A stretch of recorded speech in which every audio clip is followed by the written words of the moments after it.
الحمد للہ وحدہ والصلاة والسلام علی من لا نبی بعدہ اما بعد فاعوذ باللہ من الشیطان الرجیم بسم اللہ الرحمن الرحیم۔ حضور اقدس صلی اللہ علیہ وسلم کا فرمان ہے کل بدعۃ ضلالہ وکل ضلالۃ فی النار۔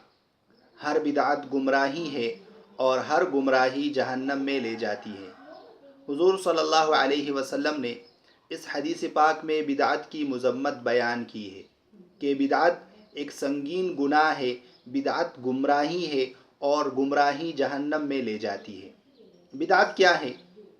علماء نے اس کی بہت ساری تعریفات لکھی ہے اور بہت ساری توضیحات بیان کی ہے، لیکن بدعت کی جو آسان اور سادہ الفاظ میں تعریف ہے وہ یہ ہے کہ دین میں اپنی طرف سے کوئی چیز ایجاد کرنا اور ثواب کی نیت سے اس کام کو کرنا۔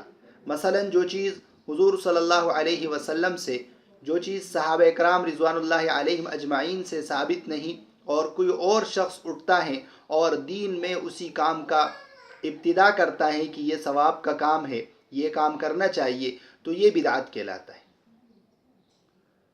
بہت سارے بدعات جو مسلمانوں میں رائج ہے اور علماء وقتاً فوقتاً اس بات کا اہتمام کرتے ہیں کہ لوگ ان بدعات سے بچ جائیں اور صحیح سنت کے مطابق جو راستہ ہے اس پر چلنے والے بن جائیں، کیونکہ بدعت بہت بڑی گمراہی ہے، اور اس وجہ سے گمراہی ہے کہ جب کوئی آدمی گناہ کا کام کرتا ہے تو ایک دن اس کو اللہ تعالیٰ توفیق دے دے گا، وہ توبہ کر لے گا، لیکن جو شخص بدعت میں مبتلا رہتا ہے، جو شخص بدعت کرتا ہے، بدعت کا ارتکاب کرتا ہے، تو وہ شخص اس کو ثواب کی نیت سے کرتا ہے، اس کو ثواب سمجھ کر کرتا ہے، تو اس شخص کو کبھی بھی توبے کی توفیق نہیں ہوگی۔ اس لیے حضور صلی اللہ علیہ وسلم نے فرمایا کہ بدعت بہت بڑی گمراہی ہے، ہر بدعت گمراہی ہے اور ہر گمراہی جہنم میں لے جاتی ہے۔ ابھی جو بدعات ہے جس میں مسلمان مبتلا ہے، ان بدعات سے تمام لوگوں کو چاہیے کہ خود بھی بچے اور دوسروں کو بھی بچائیں۔ رجب کا مہینہ شروع ہو گیا ہے، اس مہینے میں بھی بہت سارے لوگ بہت سارے بدعات کا ارتکاب کرتے ہیں۔ ان بدعات میں سے ایک بدعت یہ بھی ہے کہ 27ویں رات کو، رجب کے 27ویں رات کو لوگ شب معراج کہتے ہیں اور اس کو باقاعدہ مناتے ہیں، اس میں باقاعدہ نمازیں پڑھتے ہیں، تلاوت کرتے ہیں، مساجد میں جا کر بیٹھتے ہیں اور یہ سمجھتے ہیں کہ یہ رات فضیلت والی رات ہے۔ حالانکہ یہ بات درست نہیں۔ آپ عبادت کرنا چاہتے ہیں، ہر رات آپ عبادت کر سکتے ہیں۔ آپ نوافل پڑھنا چاہتے ہیں تو ہر رات آپ نوافل پڑھ سکتے ہیں۔ آپ روزہ رکھنا چاہتے ہیں تو رجب کے ہر دن میں آپ روزہ رکھ سکتے ہیں، لیکن کسی ایک دن کو روزے کے لیے خاص کرنا، کسی ایک رات کو یہ کہہ کر منانا کہ یہ شب معراج ہے، تو یہ بات درست نہیں، کیونکہ یہ بات حضور صلی اللہ علیہ وسلم سے ثابت نہیں۔ حضور صلی اللہ علیہ وسلم کی زندگی میں، حیات طیبہ میں 18 مرتبہ شب معراج آئی ہے۔